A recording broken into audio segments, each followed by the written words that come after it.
Assalamualaikum warahmatullahi wabarakatuh. Waalaikumsalam warahmatullahi wabarakatuh. A'udzu billahi minasyaitonir rajim. Bismillahirrahmanirrahim.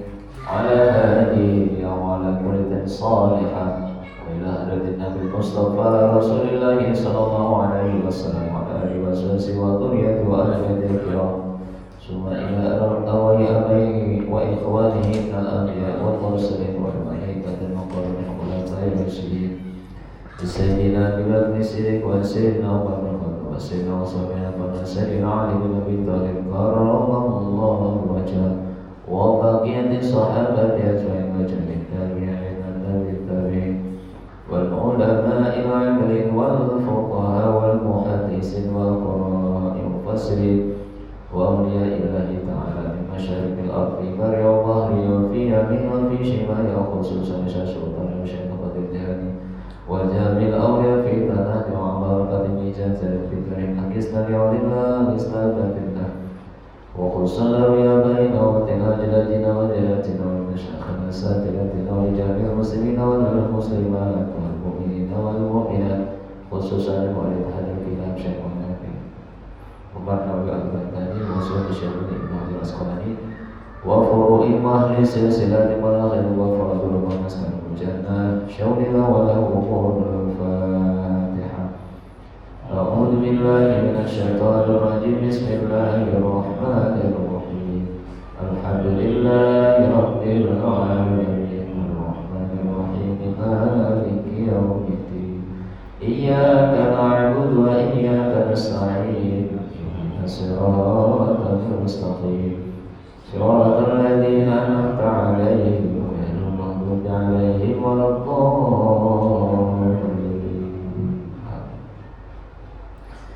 وخصوصا لسيادتنا ولعافيتنا ولسهولة أمورنا أمور الدنيا والآخرة ولتحصيل مقاصدنا مقاصد الدنيا والآخرة ولقضاء حوائجنا حوائج الدنيا والآخرة ولسلامتنا من كل شر الدنيا والآخرة ببركة الفاتحة. أعوذ بالله من الشيطان الرجيم. بسم الله الرحمن الرحيم. الحمد لله رب العالمين الرحمن الرحيم مالك يوم الدين إياك نعبد وإياك نستعين اهدنا الصراط المستقيم صراط الذين أنعمت عليهم غير المغضوب عليهم ولا الضالين. آمين.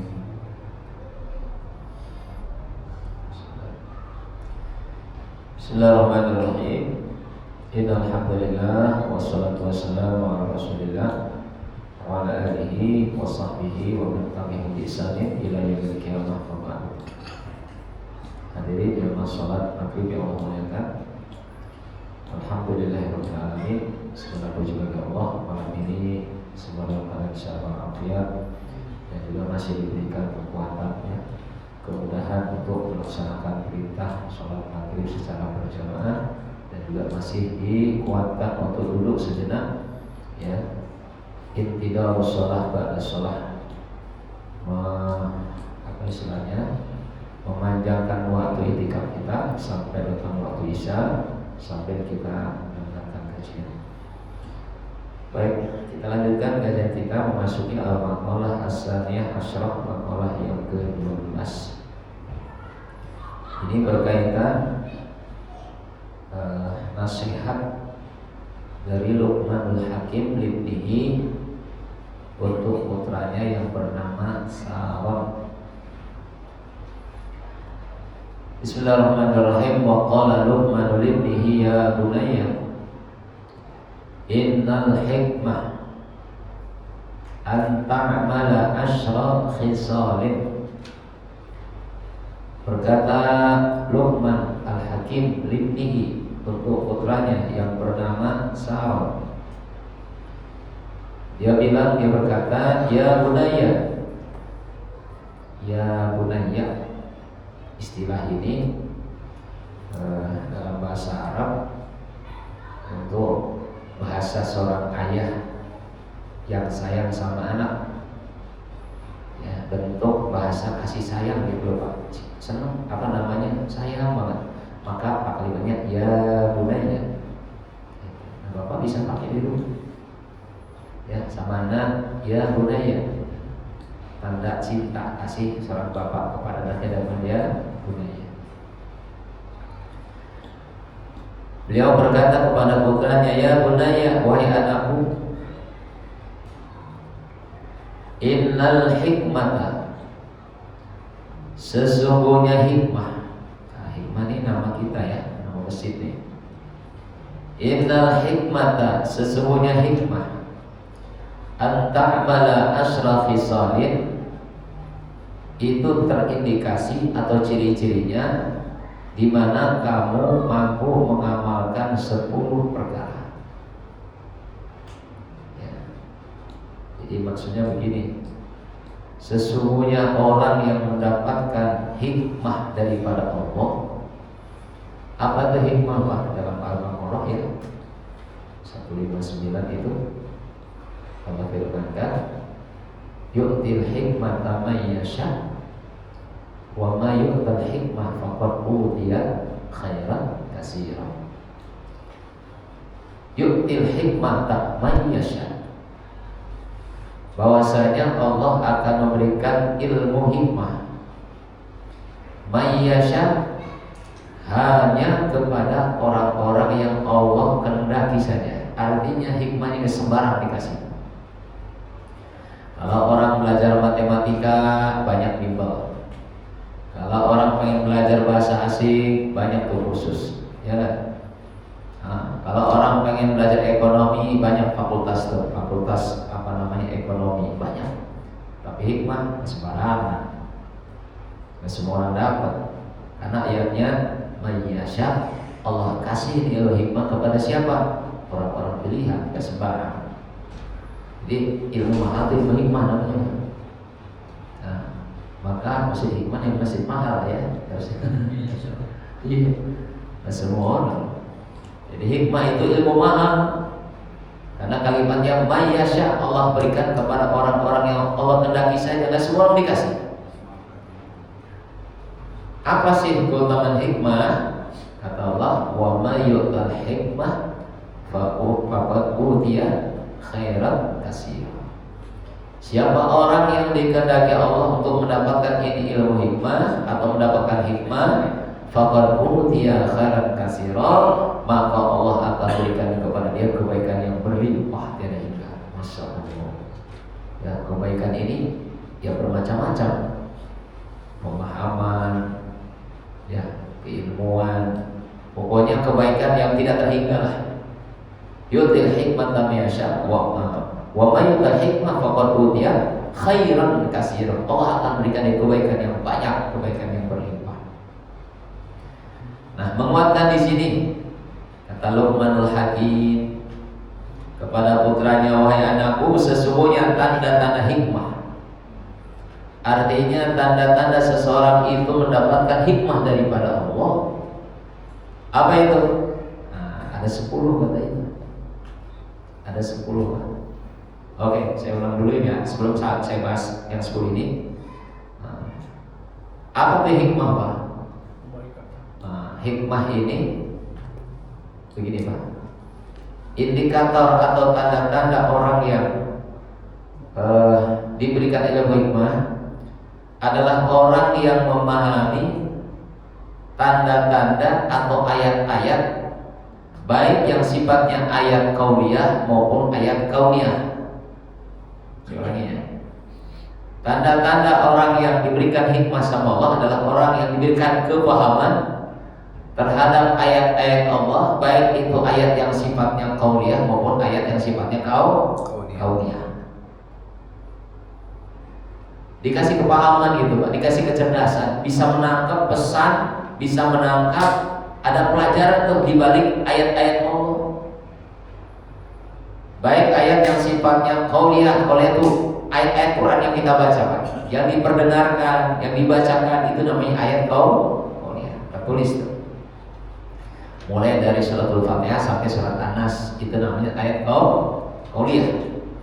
Nah, orang yang mendapatkan hikmah itu dia bisa memahami itu ayat-ayat dibaca. Masya Allah. Baca Al-Fatihah, dia menghayati, ngerti dalamannya.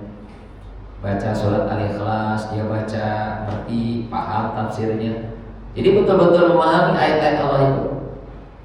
Nah, selain dia memahami ayat-ayat yang tertulis, ayat yang terucap, ayat yang diperdengarkan tadi, dia pun bisa menangkap, memahami pesan-pesan moral atau pelajaran-pelajaran yang Allah berikan melalui ayat-ayat kauniyah.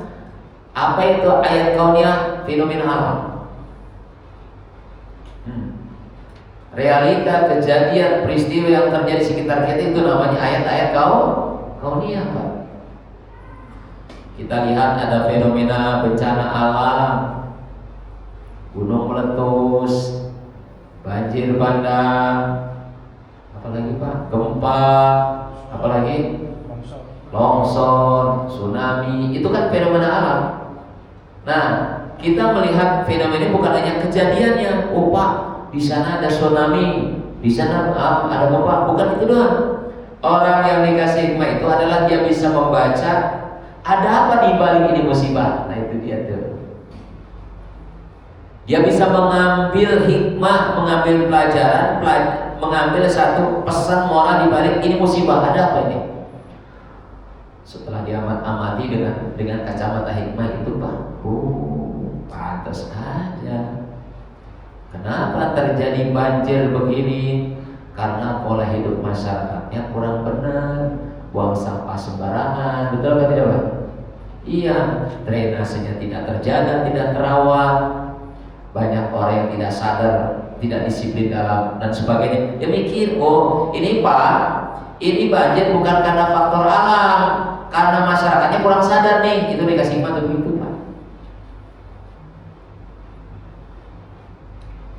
Terjadi gempa, pokoknya entah itu kebakaran, dilihat kenapa kok ujuk-ujuk datang gempa, kebakaran, dia mati. Oh, setelah diamati, pantas aja ini bentuk kemurkaan Allah kepada satu kaum yang di situ kebanyakan ahli maksiat. Itu namanya ilmu hikmah. Nah, ini saya dapatkan, Pak, ketika terjadi bukan gempa ya, waktu di Palu itu namanya apa, Pak? Bukan hanya longsor, yang bumi balik apa namanya?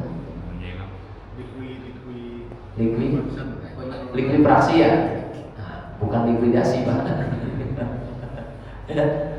Nah, itu istilah baru tuh. Sejak ada kejadian Palu saya mendengar tuh likuidrasi.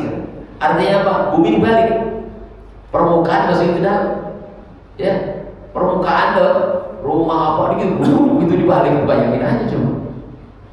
Yang di atasnya tanah, yang di bawah, yang di permukaan masuk ke dalam semuanya.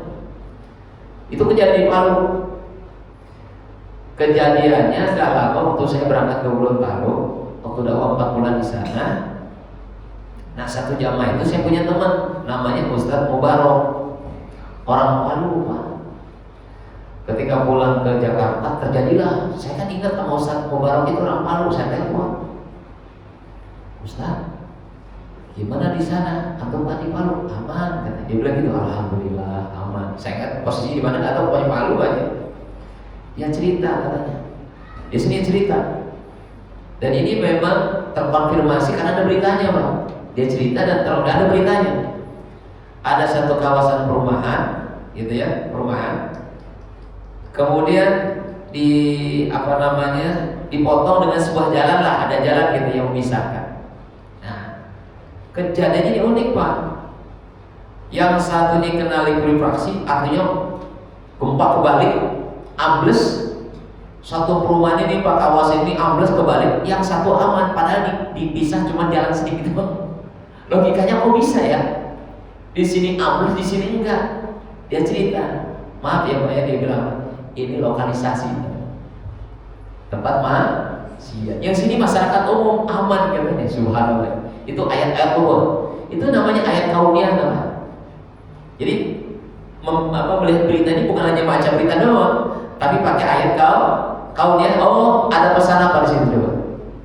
Membuktikan disitulah Allah turunkan azab kepada orang yang bermaksiat. Dan ini atadawul, Pak. Atadawul itu peristiwa yang pasti terulang-ulang, dulu pernah terjadi. Kaum Ad, kaum Samud, betul kan? Iya. Kaum Nabi Nuh. Ini akan terjadi lagi, terus akan terjadi. Di mana ada kemaksiatan yang didiamkan, di situ Allah akan turunkan azab.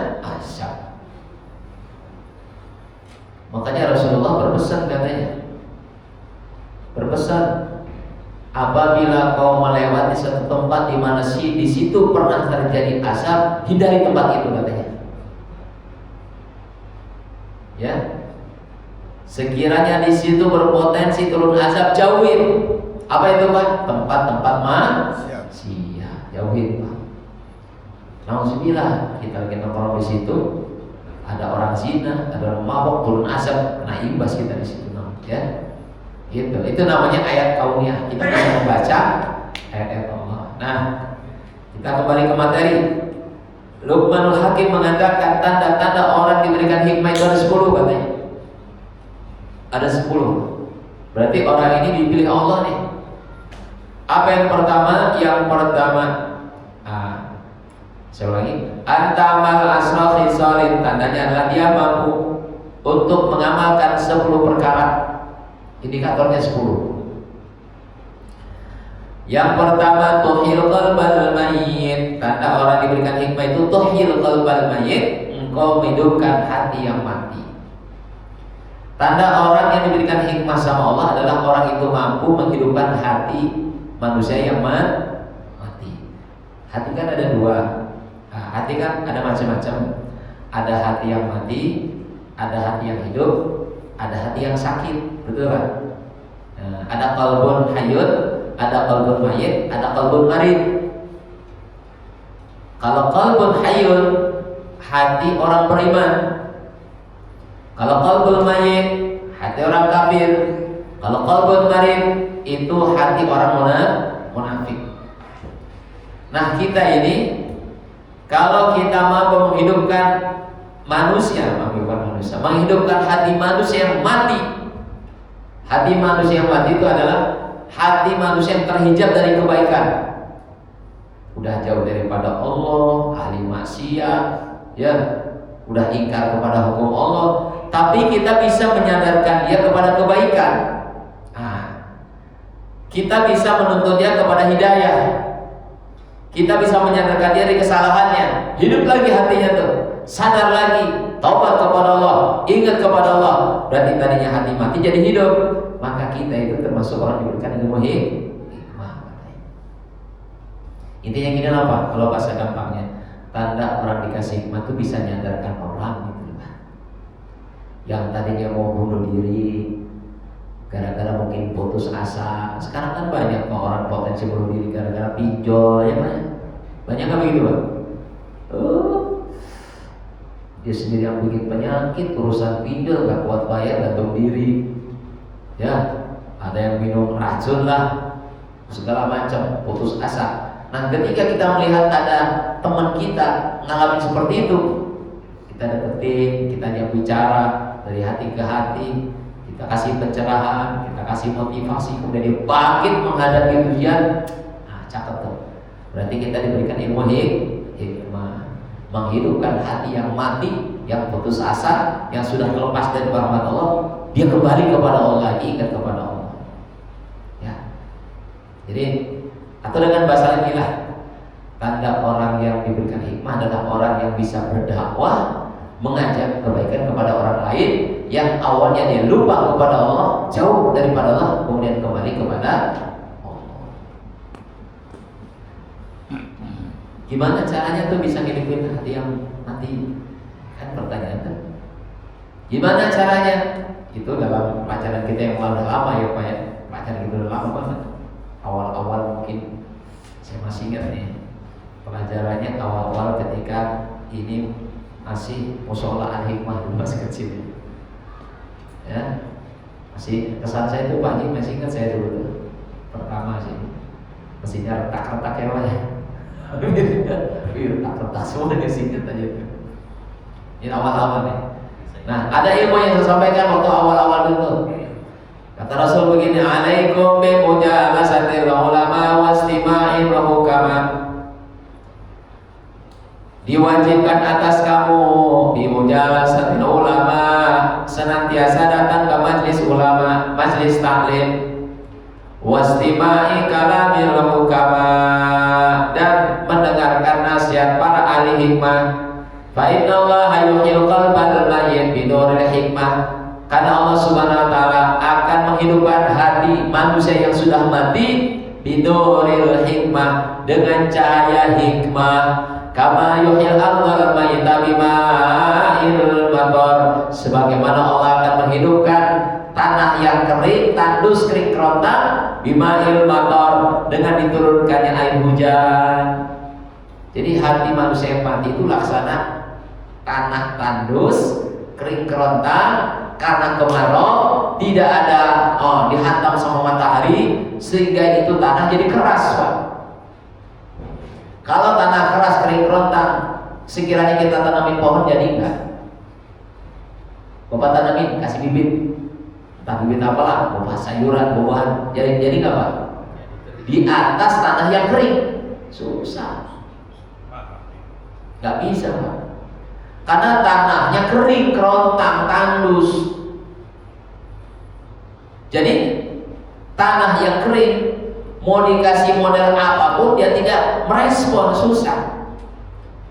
Jangankan itu bisa hidup itu pohon, ya, berbuah apalagi nggak bisa. Pokoknya kalau bahasa saya mah, tanah yang kering itu tidak produktif aja udah. Mau diapain dia nggak bisa, susah. Kapan ini tanah akan produktif? Allah hidupkan lagi itu tanah dengan apa? Bima'il matar, ketika Allah turunkan hujan, maka tanah yang kering produktif kan? Produktif, jadi subur lagi. Kalau tanah subur, kalau kita tanamin apa jadi nggak? Jadi. Hati manusia juga sama. Hati manusia yang kering kerontang susah sekali untuk mendapatkan kebaikan, Pak. Susah, Pak. Boro-boro masih kebaikan, nerima kebaikan aja susah karena hatinya kering. Nah, obatnya kata Nabi, mujalasatil ulama wastima'i kalamil hukama. Salah satu cara bagaimana kita bisa menghidupkan hati-hati manusia yang udah kering supaya hidup lagi, gimana caranya? Ajak mereka ke majelis taklim. Dudukin aja di situ, kan? Dipaksa, kalau bahasa saya dipaksa. Paham gak paham? Duduk di situ. Mujalasah artinya hadir, artinya duduk. Ini banyak yang kadang-kadang orang punya persepsi gini. Karena ada pertanyaan juga kemarin, Ustaz, karena ibu nanya ke saya.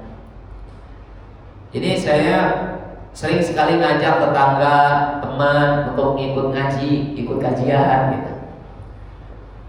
Tapi ada sebagian mereka jawab begini katanya, gak usah ngaji, jauh-jauh dengan di rumah kan ada, di YouTube juga ada, betul gak? Ya, bilang begitu katanya. Sekarang udah canggih, di Instagram ada, di Facebook ada, di YouTube ada, tinggal kita klik ustadz yang kita suka keluar semuanya, gak usah datang ke majelis taklim, jauh-jauh begitu. Jadi banyak ibu-ibu yang ogah ngaji datang ke majelis taklim gara-gara apa? Katanya sudah ada YouTube. Saya bilang bagus, silahkan. Tetapi nilai bobot kualitasnya beda dengan orang yang datang ke majelis taklim. Karena kalimatnya mujalasah, perintahnya itu mujalasah, duduk hadir. Duduk hadir dengan siapa? Dengan ulama. Ulama ini siapa? Yang ngajarin ilmunya. Nah kalau Bapak dengan YouTube apa? Pusatnya ada nggak? Ada di video doang, tapi kan wujudnya nggak ada. Kekurangan kelebihannya apa? Kalau kita nonton YouTube, bisa nggak kita interaksi nanya? Kita dengar nih video dari Ustaz Abdul Somad ngejelasin, terus kita ngapa? Emang bisa nanya langsung? Kan itu kan YouTube.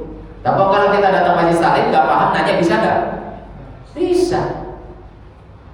Jadi orang ini akan punya bobot ilmu dengan sedikit pengorbanan, usaha datang, Pak.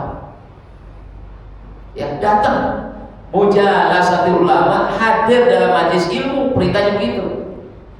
Nah, hati-hati manusia yang keras, yang kering kerontang, yang mati, hadirkan aja. Ajak sebisa mungkin datang ke majelis taklim. Wastima'i kalamil hukama, bukan hanya hadir, tapi usahakan juga bisa mendengar nasihat terus, Pak. Karena begini, Pak, sekeras-kerasnya tanah, keras banget. Kalau kita semprot pakai air lama-lama lunak apa enggak? Lunak. Ya, kerak apapun kalau kita hantam sama air lama-lama lepas enggak? Begitulah katanya. Sekeras-keras hati manusia, kalau kita hantam terus, insya Allah akan jadi lunak. Jadi saya teringat, Pak, dengan sebuah kisah yang inspiratif gitu ya. Ibnu Hajar al-Asqalani, seorang ulama. Ya. Beliau ini mendapatkan gelar Ibnu Hajar. Ibnu Hajar artinya apa? Ibnu artinya Ibnu apa? Anak laki-laki. Hajar aswad, apa artinya? Batu. Ada ulama namanya Ibnu Hajar, anak batu. Pantas kan kira-kira? Enak kan?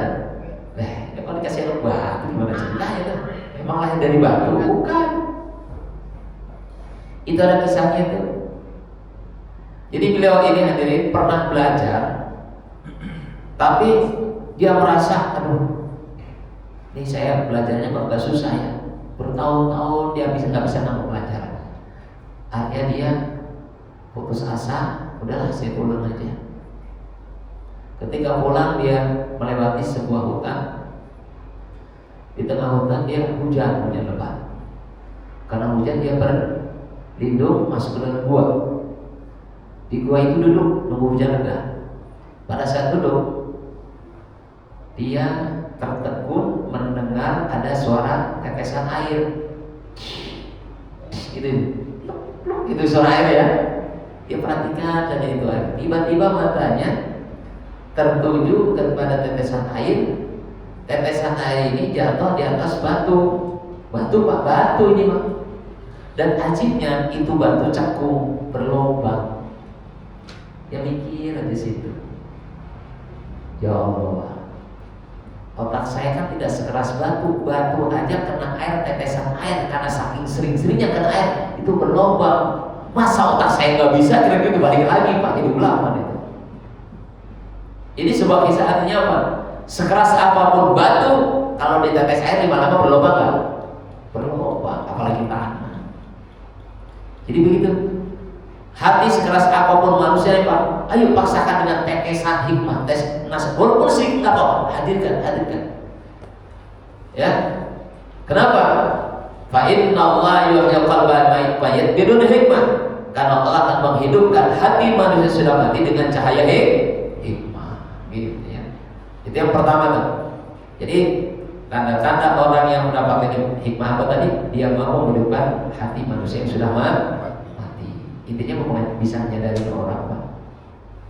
Bisa ngasih motivasi, kasih pencerahan. Ya. Allahu Akbar. Sering, Pak, kita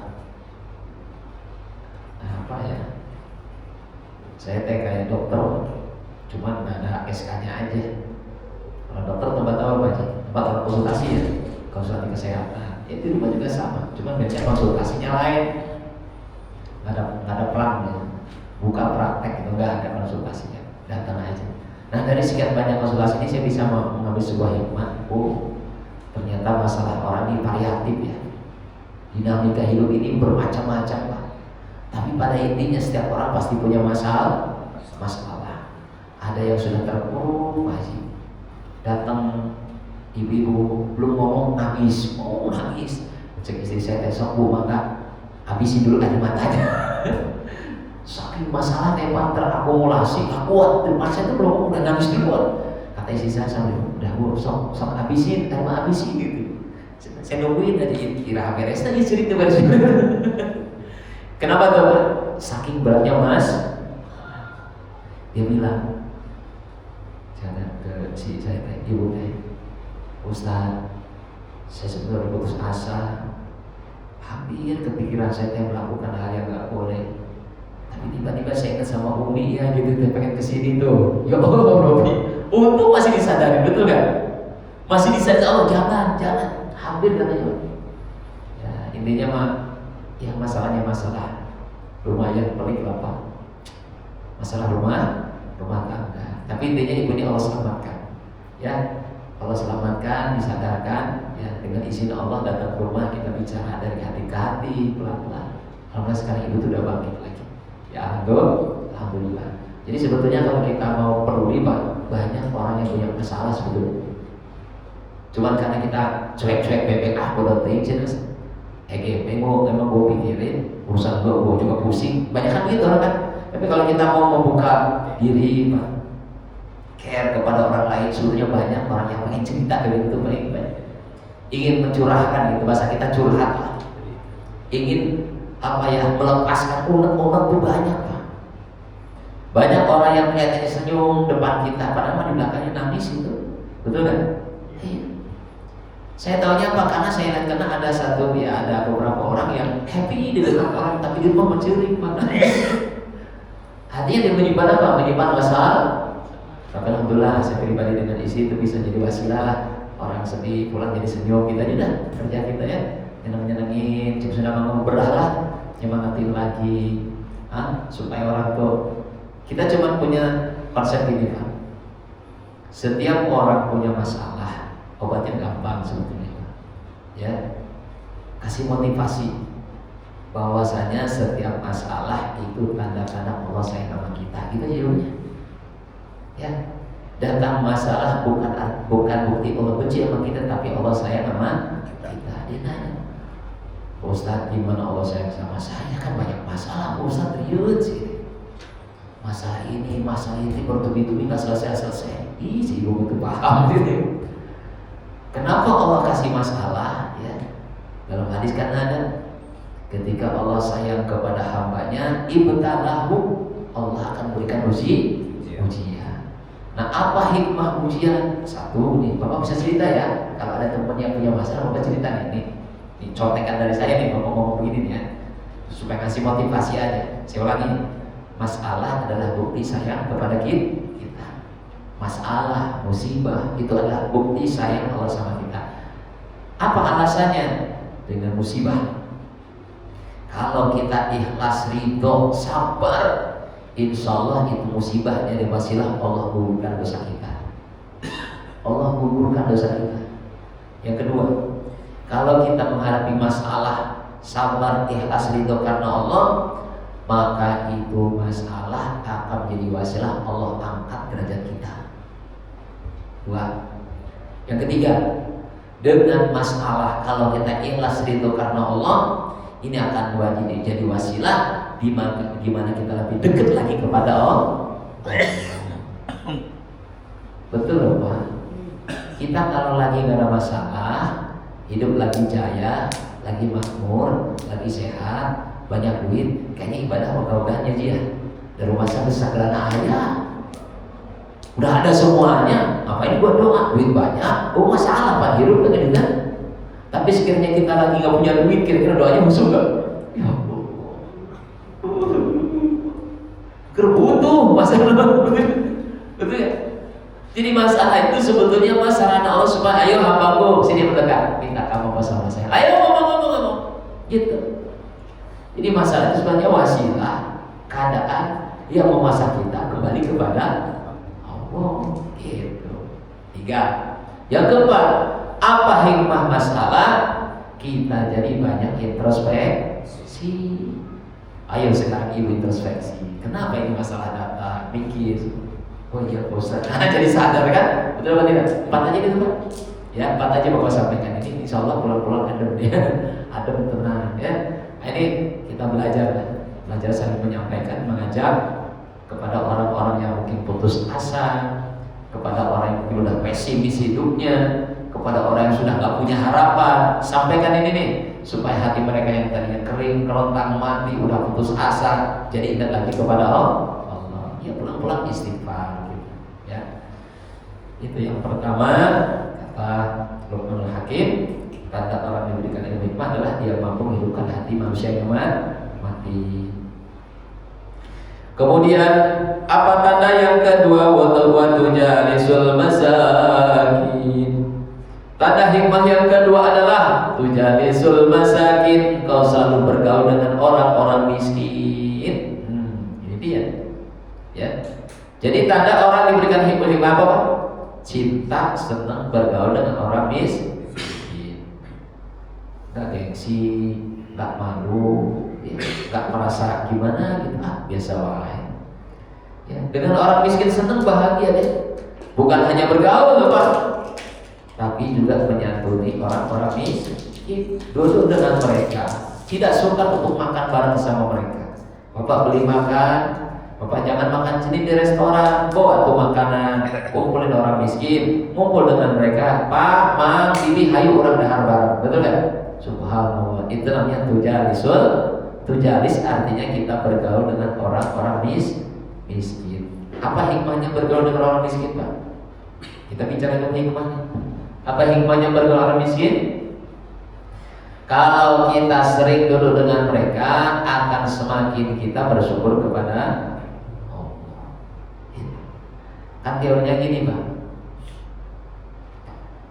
Di dalam bab sebelumnya, saya ulang lagi nih. Ada tanda-tanda orang yang mendapatkan, ada tanda-tanda orang yang bahagia, ada tanda-tanda orang yang celaka. Apa tanda-tanda orang yang bahagia? Adalah orang yang bahagia adalah ketika ketika dia dalam urusan dunia, maka dia melihat ke bawah. Saya ulangi. Ketika dalam urusan dunia dia melihat ke bawah, asbab itu, maka dia bersyukur kepada Allah. Ya. Dan dalam urusan akhirat dia ke atas.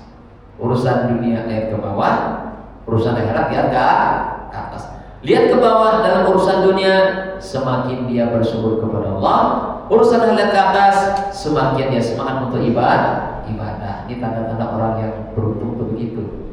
Nah, tanda orang yang diberikan ilmu hikmah adalah dia senang bergaul dengan orang miskin. Apa hikmahnya? Hikmahnya adalah semakin dia bersyukur kepada Allah. Hari ini kenapa banyak orang yang kufur nikmat, Pak? Berkeluh kesah aja kan. Malas ya. Kenapa? Belum punya ini, belum punya itu, belum punya ini. Tetap saya punya gini, ngomel aja kerjanya. Orang kayak gini. Sekali-kali bergaul sama miskin, gak punya apa-apa dia, Pak. Betul kan? Dia punya apa-apa. Kita punya apa-apa, merasa gak punya apa-apa. Kenapa? Karena kita patokannya tetangga kita yang banyak hartanya. Pusing kepala kita tuh. Ayo sekali-kali gaul sama orang-orang yang di emperan rumahnya, ya di bedeng-bedeng rumahnya, yang tinggal di kolong jembatan rumahnya. Gaul dengan mereka. Nanti lama-lama, ya Allah, alhamdulillah saya punya rumah walaupun kecil. Nah gitu deh, betul deh. Jadi bergaul dengan mereka apa? Bikin kita banyak bersyukur kepada Allah. Kita suka ngeluh di rumah, aduh makanya kok telur lagi. Pak, banyak orang yang makan seminggu sekali. Itu pun cuma nasi sama tempe doang. Kalau kita bergaul dengan mereka, alhamdulillah yang cina boga telur di imah kan itu, Pak. Kenapa? Karena kita bergaul dengan mereka. Jadi bergaul dengan miskin bikin apa? Bikin kita semakin bersyukur kepada alhamdulillah ya Allah. Di rumah kita suka ngeluh baju kita jelek, ternyata ada orang yang lebih jelek lagi bajunya. Di rumah kita bilang, aduh kita ngebuat nggak punya spring bed bagus harga puluhan juta. Ternyata orang tinggal di mana? Di kolong jembatan, alasnya cuma kardus doang. Subhanallah. Katanya, jadi tanda orang apa tadi? Dia bergaul dengan orang-orang miskin. Ya. Orang yang tadinya matu gitu, Pak. Saya bilang tadi hikmah itu kan ilmu pilihan daripada Allah. Maka siapa yang dikasih hikmah? Yang kedua, senang bergaul dengan orang miskin. Lalu hikmah selanjutnya apa, Pak? Orang yang bergaul miskin tadi, hikmah pertama tadi membuat dia bersyukur. Hikmah yang kedua kalau bergaul miskin apa tuh? Bergaul miskin akan melembutkan hati, melembutin hati. Apa indikator orang lembut hati? Mudah menangis, punya empati, ya, punya kepekaan. Ya, Pak. Kalau kita sering bergaul dengan orang miskin, peka kita. Bisa merasakan sakitnya mereka, susahnya mereka, pedihnya mereka, menderitanya mereka. Ini tanda-tanda Allah kasih kepekaan, punya empati. Maka kalau kita sering, oh iya, saya tidak mempromosikan seseorang ya Pak. Sekarang yang lagi viral nih, Gubernur Jawa Barat, Sangarana, ADM. Kenapa beliau bisa begitu Pak? Karena dia punya cerita lama, betul kan? Dia punya cerita, kenapa dia senang gaul dengan orang-orang susah, ngasih duit? Karena dia punya cerita lama. Dulu dia bermula dari orang susah. Jadi pergaulannya orang susah, makanya ketika pejabat punya empati, senang membantu orang susah, betul kan? Peluk dengan penuh kasih sayang, nangis, karena dia merasakan dalam satu posisi begitu. Saya ini dari orang susah aja gitu. Ya 10 bersaudara, ibu saya itu miskin, gak punya apa-apa. Dia cerita. Nah ini orang yang punya empati itu begitu. Kenapa? Pergaulannya orang miskin tuh Pak. Jadi melembutkan hati. Orang lembut hati itu mudah menangis lihat ADM, nangis wah Pak, jari. Itulah kata orang yang lembut hati. Kita juga begitu. Nah saya bilang orang iman tuh begitu. Lihat orang miskin seneng dia sampai bereh gitu deh. Berehan, orang senang berehan namanya Pak. Jadi ringan tangannya banyak, pengennya ngasih aja tuh tangan tuh, cor-coran deh. Terus kalau ada apa, dengerin dia suka nangis dipeluk, masya Allah. Nah, ini tanda-tanda orang Allah kasih hikmat tuh gitu. Ya, bergaul orang miskin, yang pertama membuat dia makin bersyukur, yang kedua semakin Allah lembutkan hatinya. Masya Allah. Saya kira dulu Pak ya. Baru 2 poin ini mengulas tentang tanda-tanda orang yang diberikan ilmu hikmah. Insya Allah kita lanjutkan poin ketiga. Insya Allah. Baik itu dulu kita tutup dalam surah Al-Majid. Subhanallah, subhanallah, assalamualaikum warahmatullahi